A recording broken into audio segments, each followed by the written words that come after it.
Are you struggling for consistency in your sim racing? Does your iRating look like a roller coaster? If so, we have good news for you. The way to get more consistent is to first understand what you're doing differently than the professionals. And VRS is the answer. With our competitive subscription, you will have the telemetry, setups, tutorials, and everything else you need to fully analyze your driving. Our data packs and the ability to compare your driving with the best in the world will show you exactly where to adjust your inputs, change your driving line, and shave seconds off of your lap times. And our powerful and precise Direct Force Pro wheelbase and precision pedals are being used by some of the world's best drivers. All these champions agree that VRS hardware is not just the best on the market, it's also priced well below the competition. So if you're looking to upgrade to direct drive and the best pedals in sim racing, VRS is your answer. If you want to get better, get faster, and make it happen sooner rather than later, you owe it to yourself to find out why so many people are switching to VRS. You'll be so glad that you did. Visit www.virtualracingschool.com and learn why the best use VRS.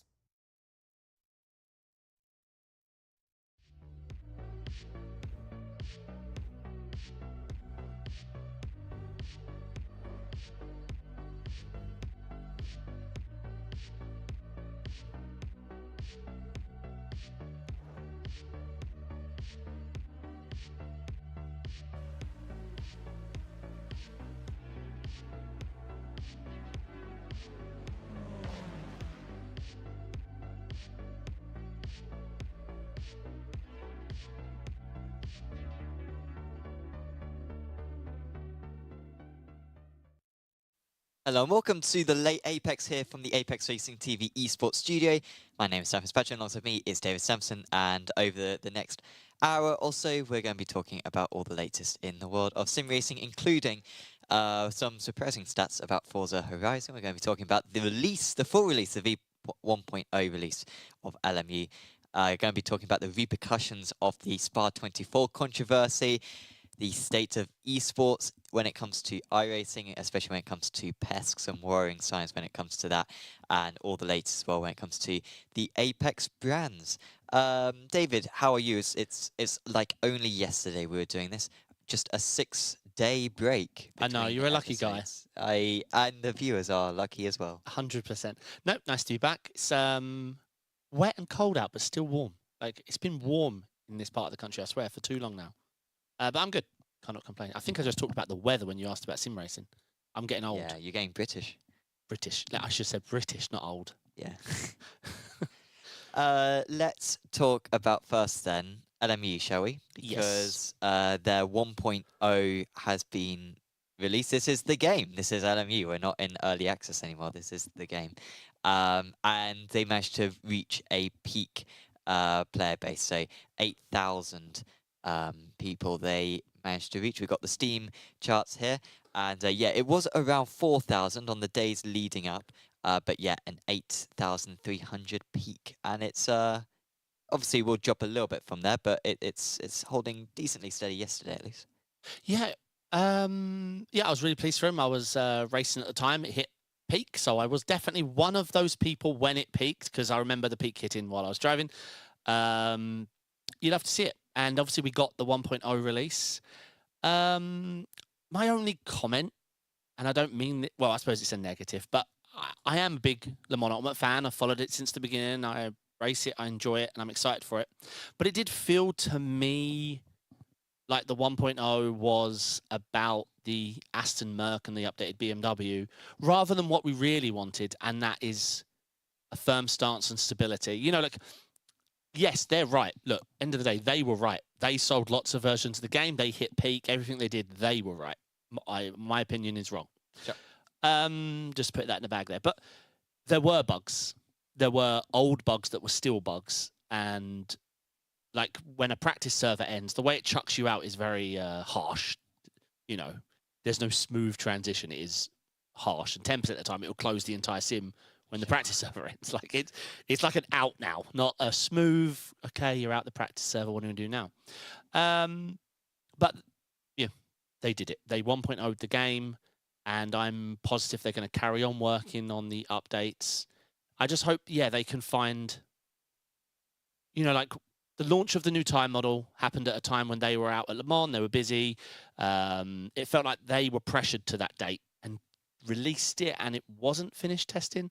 And then 1.0, it felt like, yeah, they had to stick to that date because they'd already delayed it, and this was the date. But again, not quite ready. We're already at a patch today. So I hope they get ahead of the curve now, maybe a little bit less pressure, and the focus is on patches, reliability, and bugs, because they have a great game. Like, Well, they've got all the cars in the tracks now. So, Correct, I mean, yeah, that's yeah, a yeah. basic thing. Obviously, a lot of the team driving aspects they're still lacking, but yeah. Sure. Obviously, they need to focus on the money. I get it. Licenses. They've got, obviously, they're busy at work because they've got ELMS, right? LMP3s. What is it? Silverstone. Paul Ricard's. Paul Ricard and Red Bull Ring. Red Bull Ring. Yeah, I mean, just take a time off. Like, we don't want Paul Ricard, so focus on bugs instead of Paul Ricard, and then give Paul Ricard after. No, I don't want to Paul Ricard, to be honest. But no, I'm not trying to put a negative spin on it. I am impressed. I was enjoying my time. But yeah, I just hope the attention is bugs. Like, just focus on bugs for a while. We don't need, ELMS, but there's no pressure on the date on that. Team racing, obviously, that's super active as well. I think we're like 7-10 days away from the first. So obviously they are busy and focusing on that. But yeah, really impressed with the peak. That's, yeah, obviously it's a terrible number. In any other gaming industry, that's you pull your game. Yeah, if Microsoft were developing this, it would have been cancelled 5 months ago. Correct. But for in the world of sim racing, that's huge. Like, if we looked at comparisons, hold on.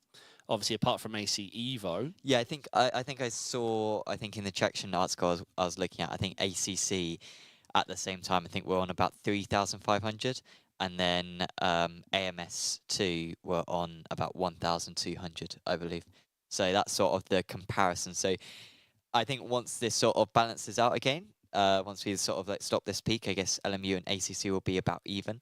Yeah. Maybe LMU a little bit ahead, but yeah, solidly ahead of like AMS2. And then obviously iRacing, it's difficult to tell, but I think iRacing usually is sat around sort of 8,000, maybe 10,000 peak, I think. Most days, yeah. It says on the UI, doesn't it? But I can never quite remember what it actually is. Sorry, this isn't working. I'll send it to you. Sure. It was just the ACC comparison, because I think that's the fairest of the. Because at the time it was focused around online competitive multiplayer racing, and I think ACC with LFM was possibly the biggest point of comparison. So you can see there. Sorry, that's on max. Probably put that to like a year. Well, yeah, they've been fighting ACC on and off now, depending on the release. But you can see they were gaining. Yeah, I mean, it's been a really close fight, but so we have to see how this spark. Put it over a year. Let's see how the battle with them has gone over the long term. Well, they're trending in the right direction. I've been trending that way. Yeah. Yeah. ACC's dropped a little bit, but still maintained over the past year on the most part. For sure. Yeah, no, it's good to see. We have competition in this space, which is something a couple of years ago we would have laughed. Yeah. Because obviously we've got Project Motor Racing around the corner. We've got the highly anticipated Rennsport console release. Of course, Yep, everyone's talking. I get so many messages about Honestly, when they sell 1 million copies, we're going to be 100%. Like looking dumb, but it could happen. I'll be playing Rennsport and saying, I was back this project. Yeah. Yeah, 100%. Love consoles. We'll just change the narrative and edit the videos. Sure. But overall, like, the cars were great to drive. I mean, the Mercedes fixed set is understeer for days. Like, the push throttle is mad. You better know you're coming off the corner correct before you touch that throttle, because that means straight. Sure. The Aston GTP, LMH, whatever they call it, the Valkyrie, brilliant. Like, obviously sounds good, feels good. There's no, it was nice for me to jump into because there's no deployment or anything, like no hybrid to worry about, no fuel ratios, just full send. Actually on the fuel ratio, I did one race. If you go below 0 virtual energy, you're disqualified. Sure. I had to roll over the line with 0.1. Kept the position, but insane. You know, in fuel, you splutter. Obviously, with virtual energy, you are disqualified. Yeah. But no, I enjoyed it. It was fun. but they just need to get a handle on the bugs. And it was funny at some point too, when everyone was telling me, "Oh, it's at peak, it's at peak," I was having trouble getting into the servers. Sure. Like, so they probably need a couple more. They probably didn't anticipate 8,500. Yeah, that's the limit now.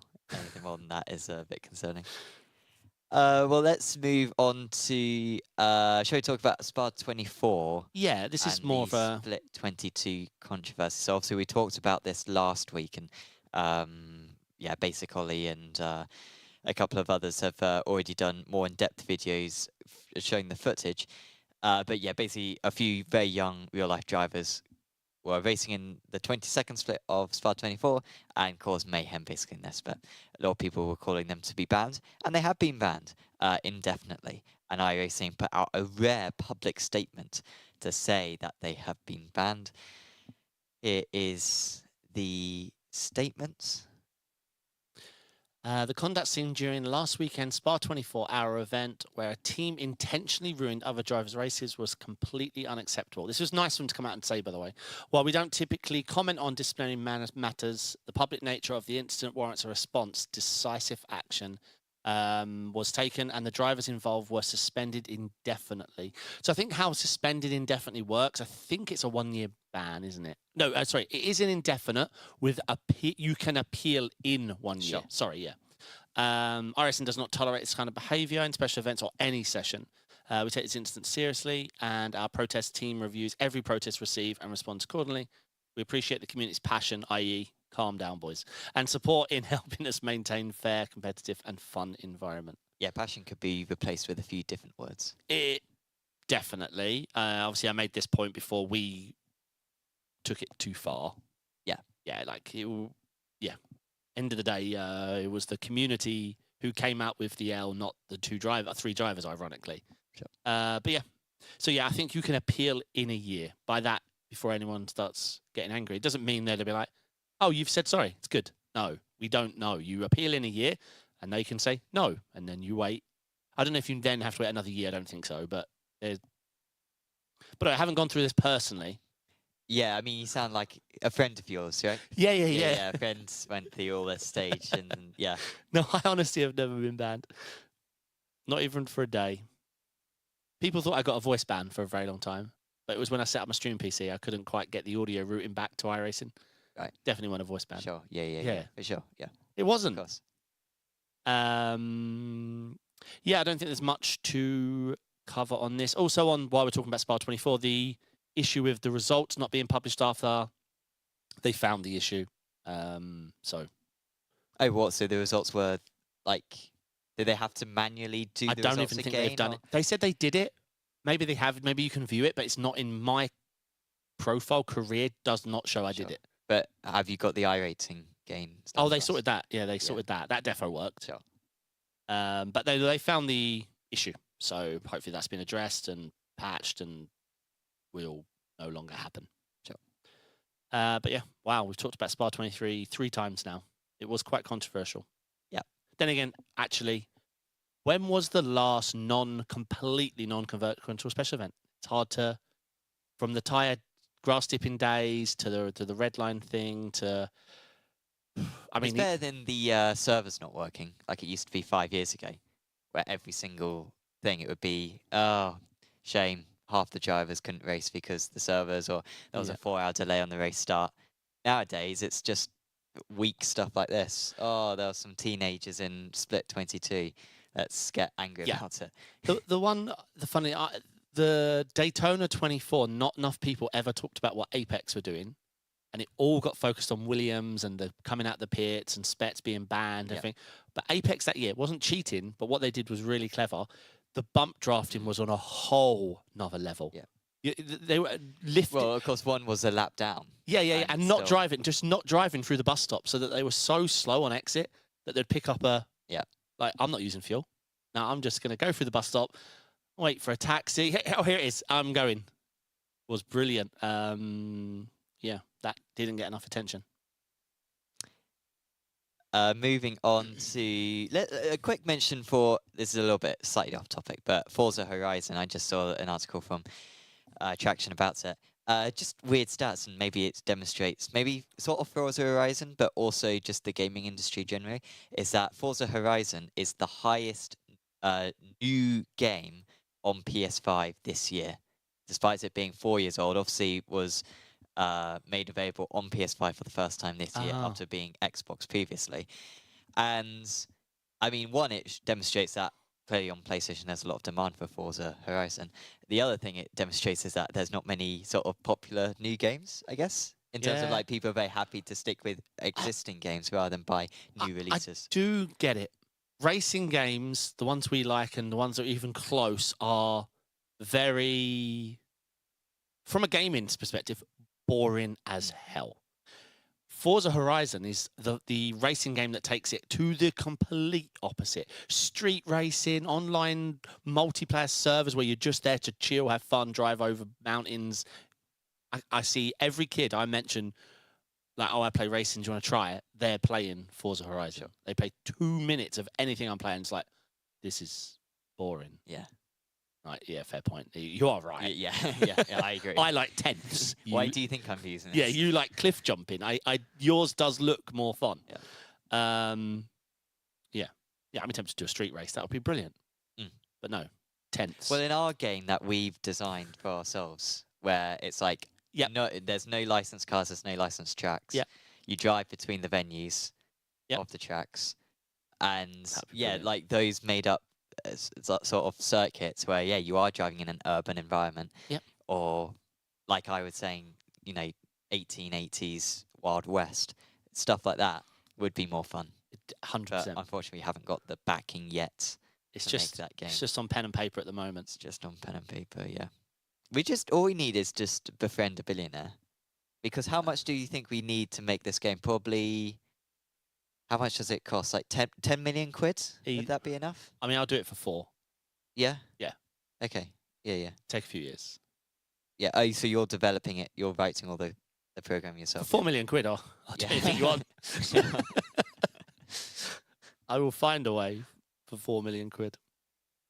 So if anyone's watching, you can give us that money. Let us know, and we'll sort it out.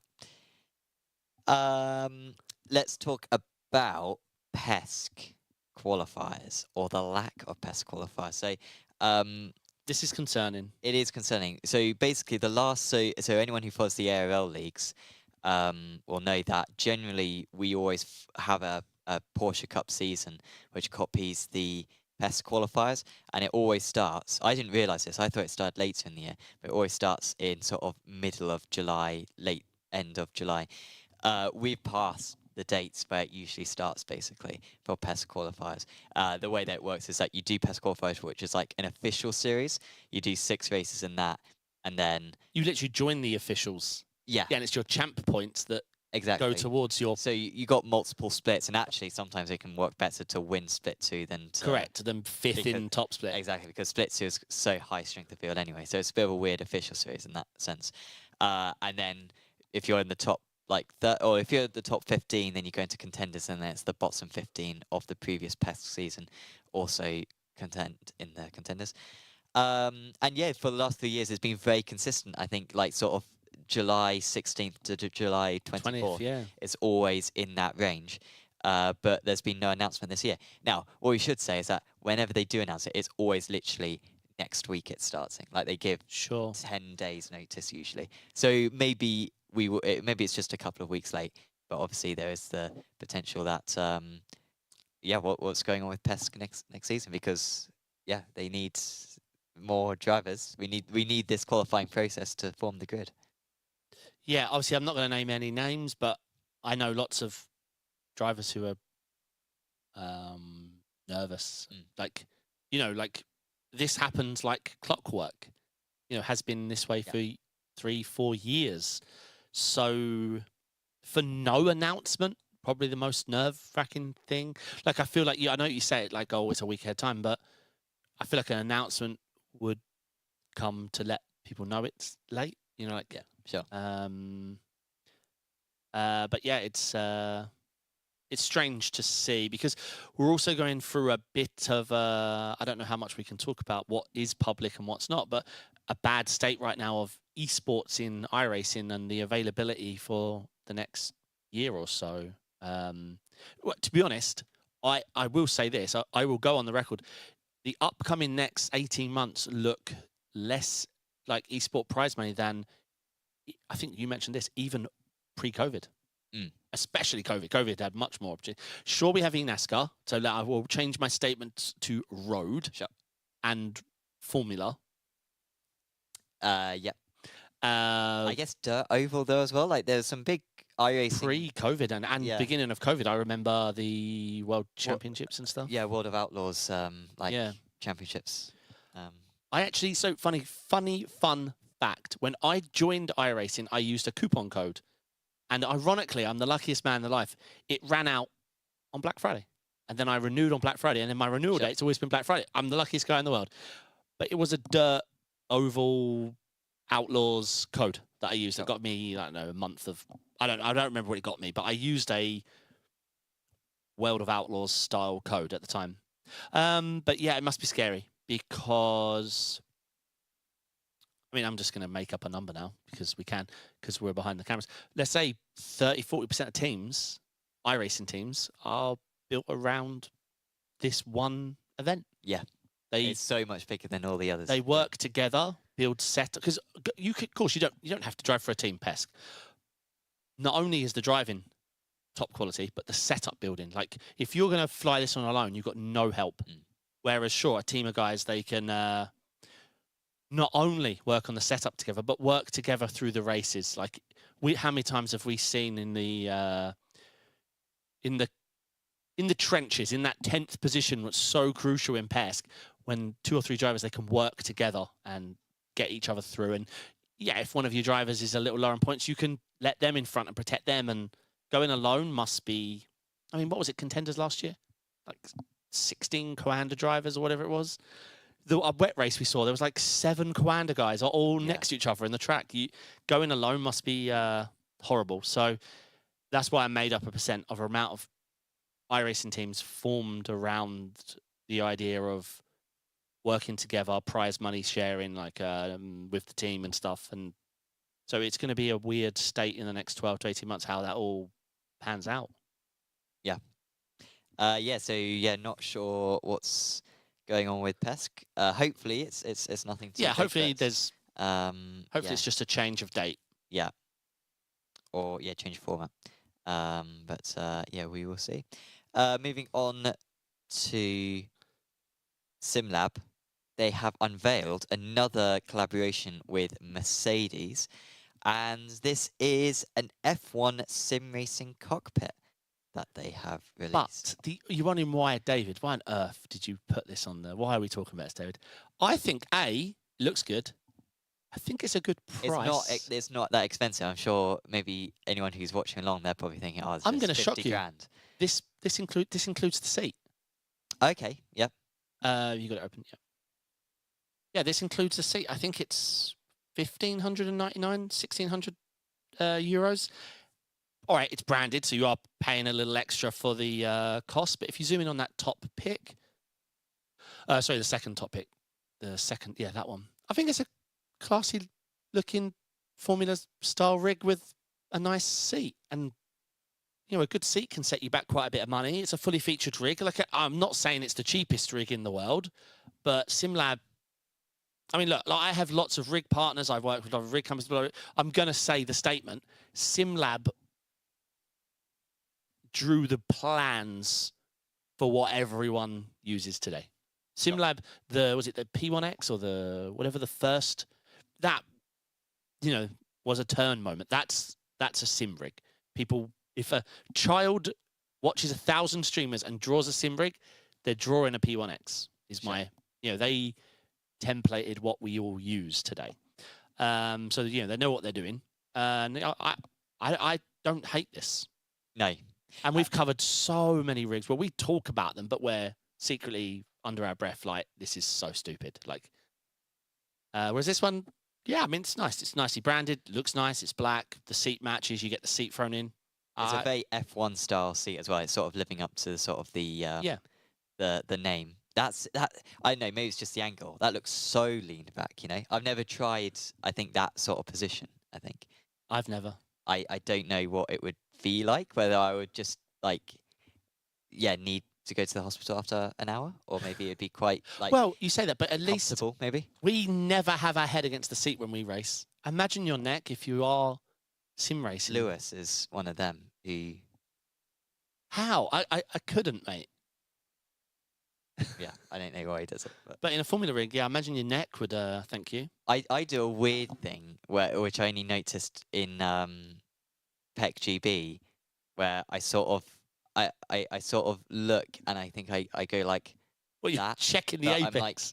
I'm sort of moving my head but still looking in the middle of the screen and then That's looking back as that's well. weird. I do nothing weird. No. No, I know. Sure. I don't. Yeah. Yeah. No, to be fair, no, I don't think you do. I mean, No, and I do, mate. no, but I'm the most animated sim racer in the world, mate. no, but you're not doing Yeah, all of this stuff. I'm doing everything else. If you were too annoying, people wouldn't watch you. No, I think it's because I'm annoying. Sure. Let's laugh at this Imbecile. yeah challenged individual. I hope that meant Ferrari challenge. Yeah, yeah. Okay. But no, I mean to say, yeah, we don't cover too many rigs anymore because I mean we're bored of talking about a $7,000 rig that has a sticker on. I never get bored of looking at a Nissan like labeled rig and it being $200,000. I find it quite entertaining. I don't. Sometimes we go to like an event, like we've done events for like Porsche before, when it comes to like their and obviously these people turn up and they're very wealthy people, and they'll be talking about how they've maybe looked at a sim racing rig and it's been like $70,000 or something, and we've had to tell them, don't do that. Honestly, you can get a lot more value for your money. So it is incredible how that stuff can. Do they say to you value for money? What does that mean, sir? Well, we're just like Value. Like I know that they've said that it's like the best thing ever, but underneath it, it's actually the same as the rig that you're looking at right now, which is money. a seventh of the price. Yeah, indeed. Yeah, I mean, I wouldn't mind trying this one out. I say I don't think the price is too bad with the seat thrown in. Yeah, for once. I think Mercedes have cheaped out on their branding there because you're not paying a lot for the Mercedes branding. Is what I'm trying to get at. Sure. I think that's everything when it comes to the news.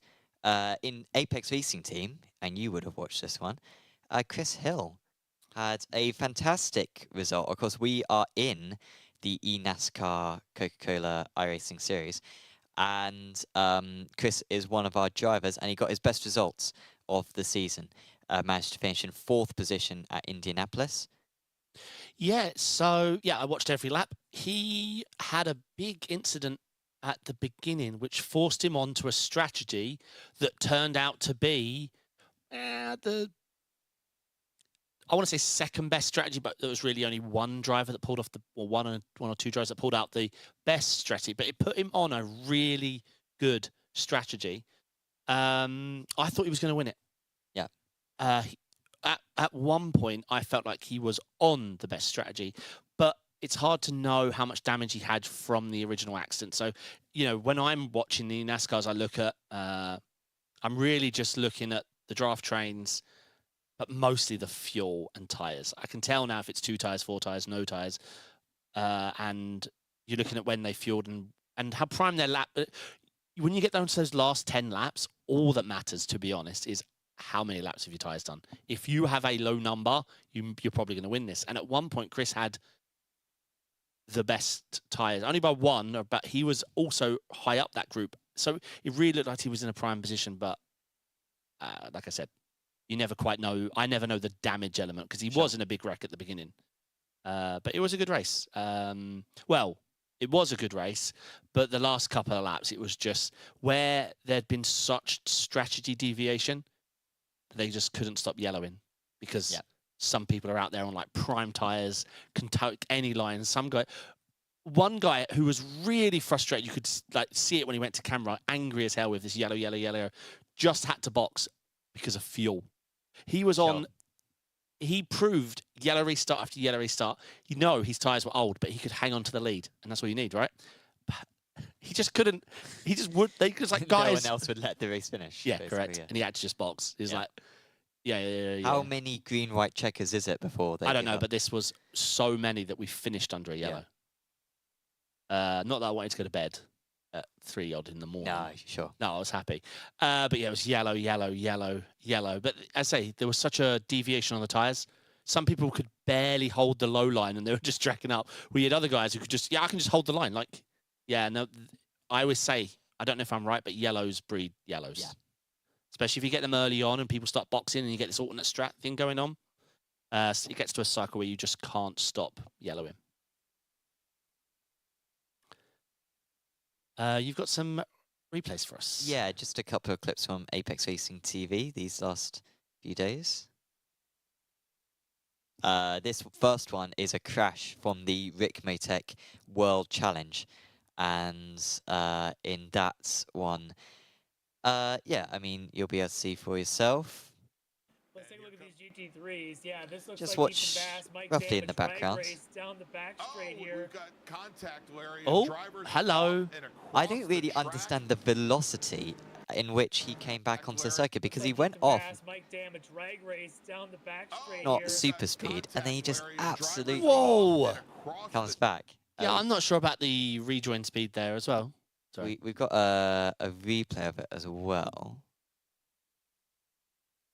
which gives us a bit more of an idea. Of the Ferrari there.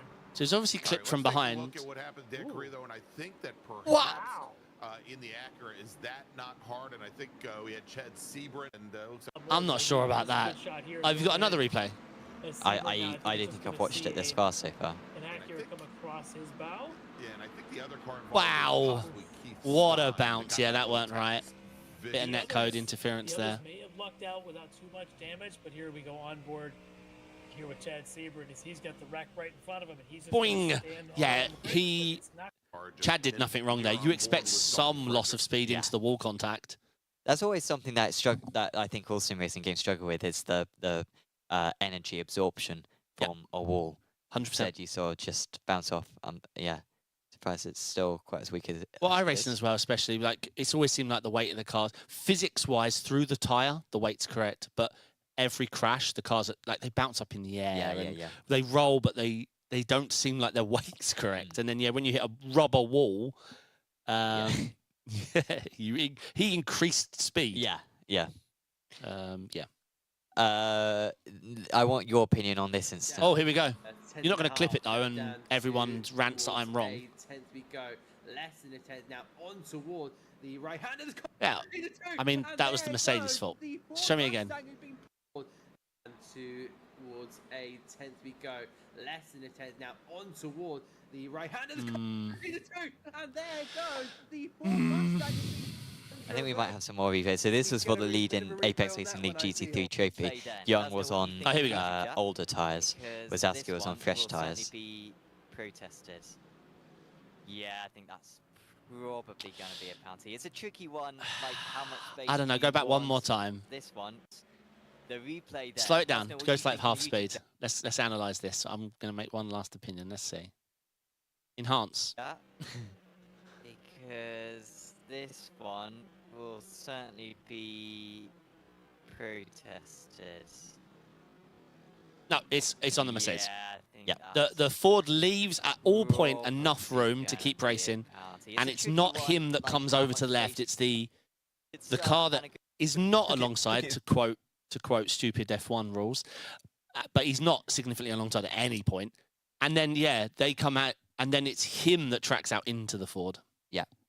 Well, I swear, if you clip this and the whole community disagrees, and then you start agreeing with the community. No. Well, the stewards decided that it was a penalty. However, credit to Wazowski. This was on the last lap. He let past Young again. 10 minutes later, on the last lap. And so he let his teammate past, and then he let Wazowski past as well. I think he's letting past Aiden. Yeah, Young okay. here. Oh, I think yeah. he Some knows what idiot he's done. commentator said that he was running out of fuel.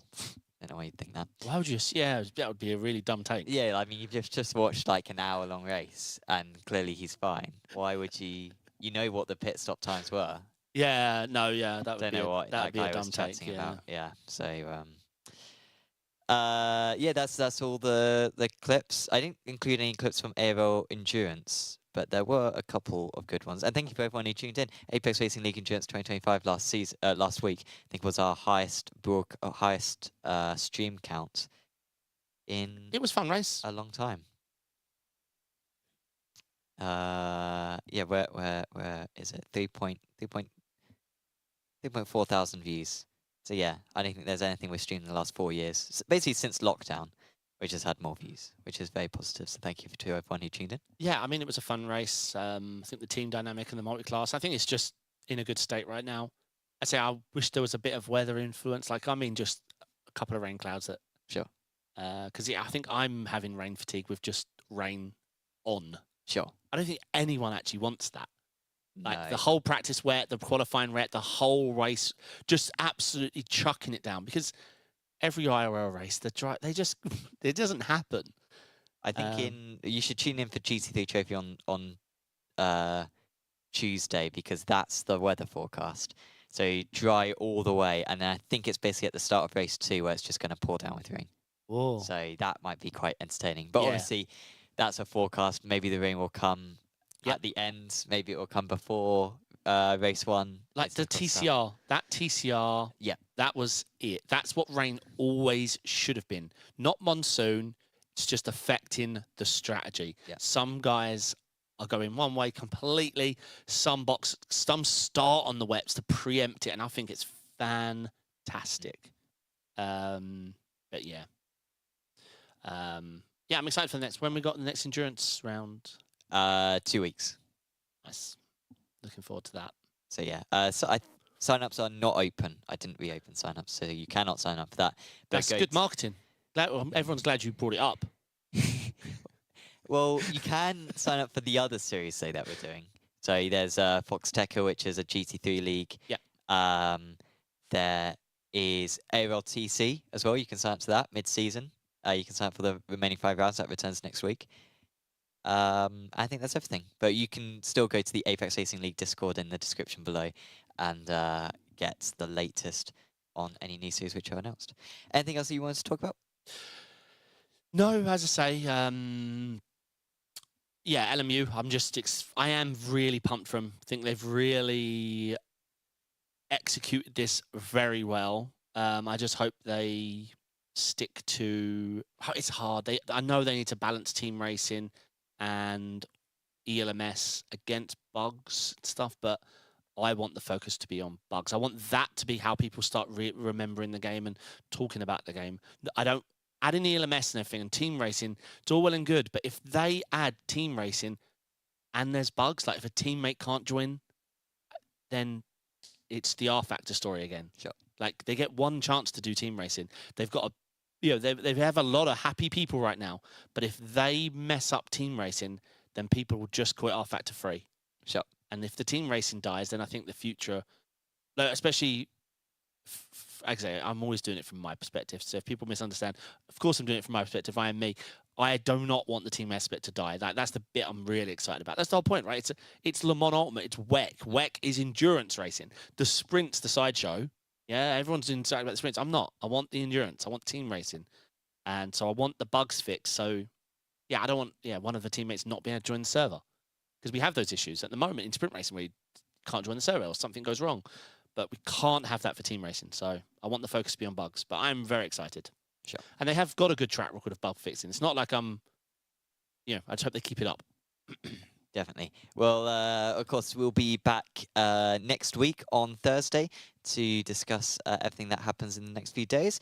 But in the meantime, make sure to like the video, listen to the podcast if that's more convenient for you, and like and subscribe to the channel.